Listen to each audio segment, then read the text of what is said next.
Nila's kitchen. நம்ம இன்னைக்கு என்ன பார்க்க போறோம்னா, சூப்பரான பருப்பு கீரை குழம்பு எப்படி வைக்கலாம்னு பார்க்கலாங்க. அதுக்கு நான் சிறுகீரை வந்து ஒரு கட்டு எடுத்து நல்லா வேக வச்சிருக்கேங்க. இது நல்லா வேகட்டும் பார்க்கலாம்.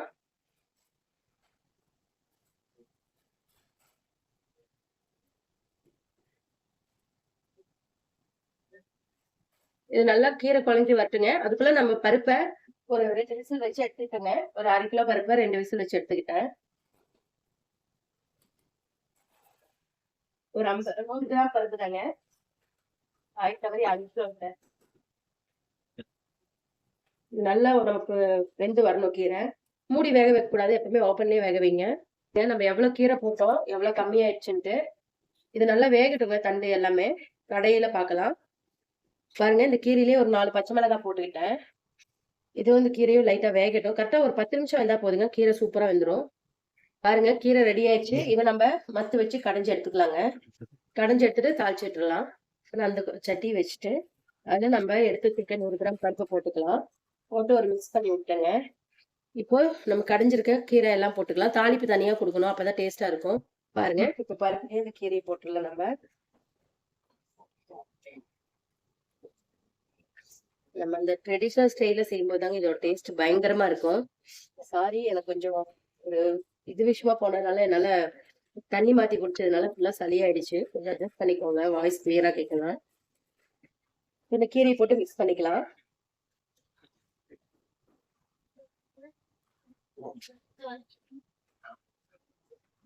தண்ணி கொஞ்சம் ஊத்தலாம் இல்லக்கா. கெட்டியா தேவையான அளவு நான் தண்ணி வச்சுக்கிறேன். ரொம்ப கெட்டியா இருக்கு. மிக்ஸ் பண்ணிக்கலாம். ஒரு தாளிப்பு கொடுத்துடணும்.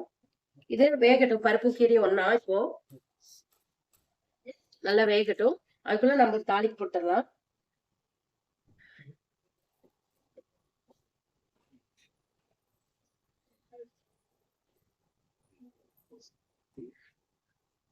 இந்த சைடு ஒரு தாளிப்பு கொடுத்துடலாம். நான் கடலை எண்ணெய் எடுத்துக்கிறேங்க தாளிக்க. தேங்காய் எண்ணெய் இருந்தாலும் அதை யூஸ் பண்ணிக்கலாம், நல்லா இருக்கும். எனக்கு எங்க வீட்டுல தேங்காய் எண்ணெய் யூஸ் பண்ண சாப்பிட மாட்டாரு, அதனால நான் கடலை எண்ணெய் யூஸ் பண்ணியிருக்கேன். கடுகு போட்டிருக்கேங்க, சீரகம் போட்டிருக்கேன். நல்லா வெடிக்கட்டும்.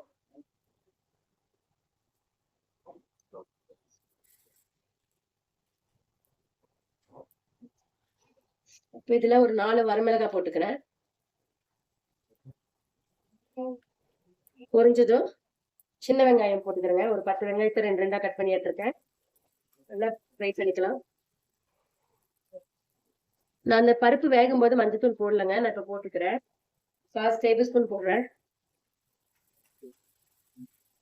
நல்லா ஃப்ரை ஆகுதுங்க.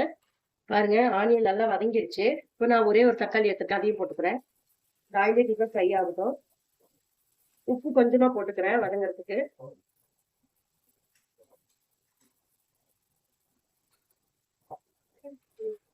கொதி வரட்டுங்களா? அதை கொஞ்சம் உப்பு இது கம்மியா இருக்கு, இதுல கொஞ்சம் போட்டுருக்கேன் வதங்குறதுக்கு.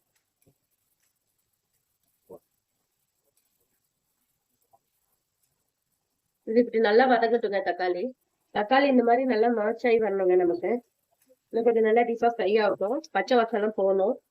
பாருங்க, தாளிப்பு ரெடி ஆயிடுச்சு. வாங்க, நான் இது டிசைன் மாத்திக்கிறேன் அடுப்புக்கு.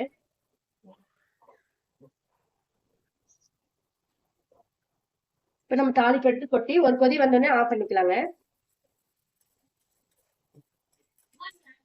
அவ்வளவுதான்.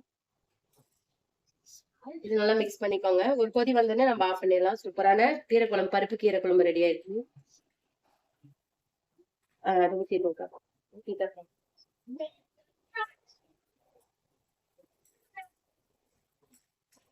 இதுல காய் தாளிச்சுட்டுலாம் இந்த தட்டைக்காய்.